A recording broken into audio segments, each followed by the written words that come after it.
Hi, everybody. Glenn here. And today's date is February the 25th, 2026.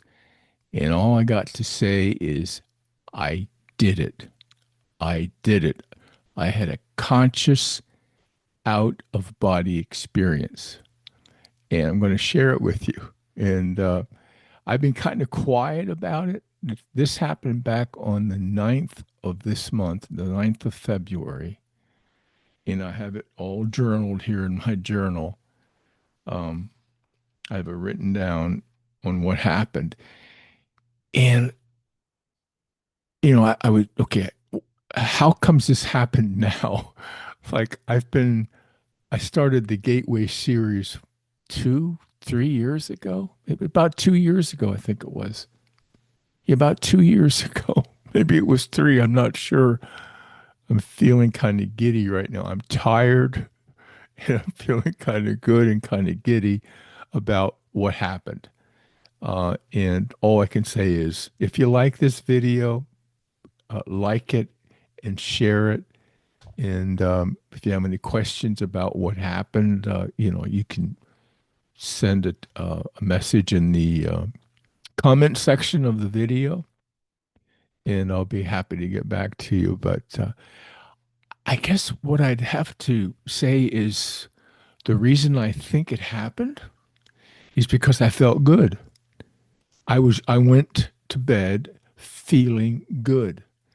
And some good things happened that day. I talked to my financial advisor. We were going to get together and work some things out to take some of the pressure off, ease some things up, which would give me more time to do what I'm doing now, which is the most important thing for me right now at this stage in my life. Is I want to develop this website. I want to share what I'm learning because I'm no expert. I'm not a guru in the field of out of body experiences, but I'm moving along. And I had my first conscious out of body experience. I had one or two before, but they were kind of vague, maybe more like I had one. Oh, shortly after I started the Gateway series, I had an experience where I went to the kitchen.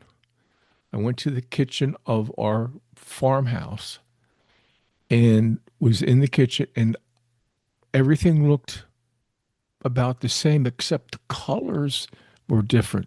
The cabinets had a different color to them, kind of a pinkish hue to them, and they're yellow. I don't really like the yellow color necessarily. I'd like to paint everything red and green, which is more of a colonial color scheme, but we'll get back to that later, I guess. Anyway, so I went to bed feeling good and feeling relaxed. I wasn't uptight. If you learn anything about doing this practice of out of body experiences, you'll learn that it works when you let go, when you're relaxed. Now, I've been taking the William Buhlman workshop. It's an online workshop and it's tremendous. He's a great teacher.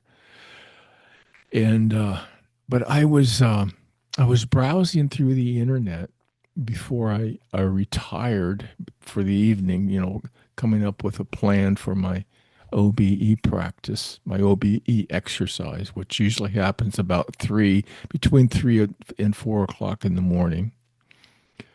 And I came across this guy by the name of Paul. I'm not going to say his last name, but he's into astral projection and into teaching people about astral projection and how to do it. And in listening to this guy, I thought, geez, he sounds a little bit like William Buhlman. He's using terminologies that are very similar to what Robert Monroe used and what William Buhlman uses. So I thought, okay, sounds like he's in uh, the same venue as these. teachers. So I'll give it a shot. And I thought, I'll listen to him. He seems to have a nice voice and all that. So at about around, I think it was around 4 o'clock in the morning, I set up. Went to the bathroom, um, got awake. So I felt rested but awake, and then I propped. I didn't use my lounge chair this time. I sat in the bed, I propped, put some pillows up and kind of sat up in the bed, or kind of semi reclined in the bed, put the headphones on, and started listening to this fellow's induction. And he, had the deep breathing, get relaxed, and then take the breathe in, and then hold your breath, let go. And we did that for 5 minutes or so, kind of like what they call the box breathing technique, which uh, the armed services, special forces use to relax themselves under stressful conditions. So we did that, and I actually started to feel really relaxed. And then he starts taking you down, just like William Buhlman did, go down, down, down.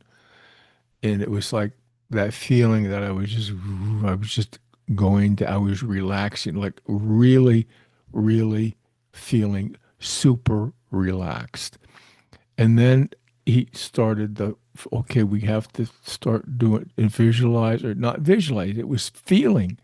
Feel yourself, not your physical body, but feel this inner feeling of beginning to rock like a cradle, or like a swing, like you're on a little porch swing and you're kind of rocking, or yeah, kind of that was the feeling I had, like sitting on a porch swing, rocking back and forth and rocking back and forth.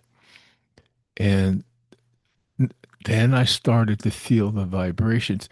And the vibrations, I was trying to stay calm. So I was staying calm and staying relaxed.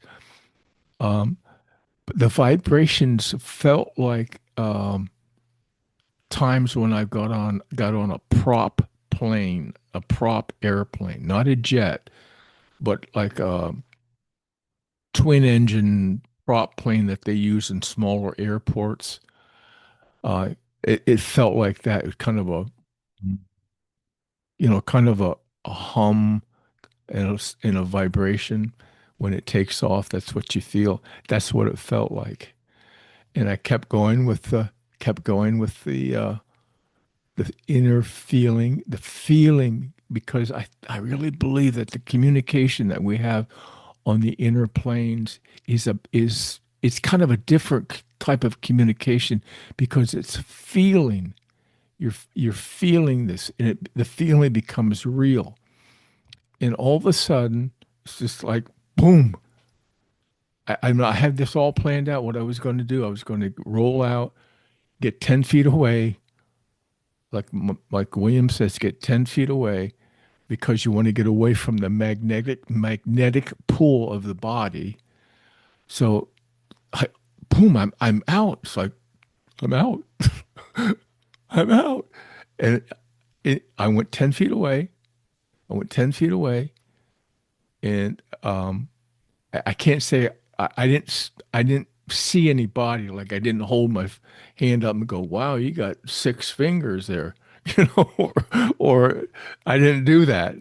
Maybe that's something I could have done, but I didn't.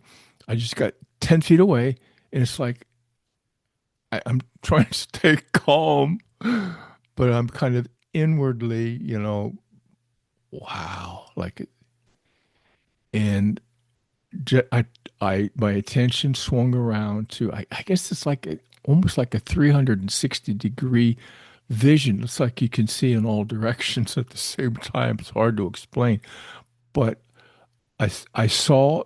this body on my bed, but it was a little out of focus. And I'm thinking, okay, now I've, clarity now, right? Clarity now. But then it happened. Then it happened. A car went by. We live fairly close to a state road, and a car went by, and it was enough to distract me and take me out of the state that I was in. Boom, and I'm back in the body. Because I had planned to stabilize and then move on out to the kitchen and then maybe outside. And if it, if I was able to do that, then I was going to, try out my wings and see if I could fly. But it was exciting. It was exciting. It was brief. It was brief, but it worked. It worked. I mean, after all this time, this is the first time I had a conscious experience, and I wrote it down. But I didn't say anything to anybody. I haven't even gone to the William Buhlman group and and mentioned it in the group. And I don't know why, but I guess it was because it was kind of a special event. It's what I've been working for the last 2.5 years or 3 years, and I guess I wanted to kind of savor it, but I'm sharing it now with you folks. And all I can say is, yeah, consciousness can exist separate from this physical body that you're looking at right here. This is not this is not the real me. The real me resides in all places. Wherever the focus is where the real me exists. That's what it felt like. Like, yeah, yeah, consciousness exists anywhere you put your attention. Once you realize that, it's like, wow, total freedom. And I look forward to continuing on with this. But the key that I found, that I discovered for myself, my truth, what I found out for myself, is the key is being relaxed and good, feeling good, just a good feeling, almost like a feeling of freedom before you even begin the exercise. So, wow. There it is, folks. Um, I'm develop just as a side note here. I'm continuing to develop this uh, website or this YouTube channel called Glenn's Inner Journey Podcast. And I've been doing videos, and I'm kind of excited about doing that because it helps me when I do a video on different aspects of out of body experiences or lucid dreaming or regular dreaming, altered states of consciousness, whatever you want to call it. I mean, these are just labels that we use. There are various levels of altered states of consciousness. And as I share these things with you, it helps me learn and I enjoy sharing them. And I I plan to very soon have guests on my podcast, but I wanted to build up my subscription, uh, the number of subscriptions that I have in my um, for my podcast site, my YouTube channel. So I don't want to invite somebody to come to my come for an interview on my podcast, and I say, yeah, I have five subscribers to the channel. So I wanted to build that up to, have a little bit of credibility, and so that the guest feels well, a few people are going to see this anyway, because this whole thing, this whole um, uh, thing that we're doing here, the purpose, our mission statement, as you will, is to awaken the world, awaken people, to awaken individuals on this planet to what is really important, and that is to discover your true self. And that's what we're doing, and that's why I really enjoy doing this, and I'm dedicated to doing it. And if I can help William Buhlman, and if I can help other people spread the word about this phenomenon, which was written about in ancient scriptures, the spiritual experience. This is what it's about, folks. So I'm tired, had a long day, but I'm feeling good and I'm feeling happy. And hey, I'll see you all again. If you like this video and you want to see more like this, subscribe, uh, and also like the channel. Hit the little like button, and that helps me to grow the channel. And um, that would be appreciated. Well, thank you very much, and I'll see you next time. Alrighty. Bye bye.